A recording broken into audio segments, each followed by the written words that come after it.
আগে আমাদের ভিডিও বার্তার মধ্যে দেখেছিলেন যে 19শে জানুয়ারি বেলা 1টার সময় নির্বাচন কমিশন ঘেরাও কর্মসূচি সংখ্যালঘু যুব ফেডারেশন থেকে চালু করে অল ইন্ডিয়া তৌহিদি জনতা ঐক্যতান থেকে চালু করে ওয়েলফেয়ার এবং বিভিন্ন সংগঠনের ব্যবস্থাপনায় আমাদের এই কর্মসূচি নেওয়া হয়েছিল ধর্ম বর্ণ নির্বিশেষে। তার কারণ এই গণেশ কুমার, এই নির্বাচন কমিশন বিজেপি দালালি করে এই বাংলায় লজিক্যালি ডিসক্রিপেন্সির নামে এই বাংলাকে নাগরিকত্বের হুমকির মুখে ঠেলে দিচ্ছে।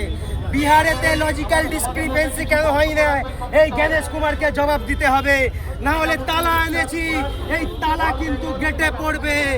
আর নির্বাচন কমিশনকে নিশ্চিত করতে হবে এই বাংলার জনগণকে তার নাগরিকত্ব কেড়ে নেওয়ার যে চক্রান্ত, সেই চক্রান্ত থেকে যদি পিছু না হয়েছে আমাদের সংগঠন এবং বিভিন্ন সংগঠন যৌথভাবে যেই কর্মসূচি নেওয়া হয়েছে এটা দীর্ঘমেয়াদী হবে।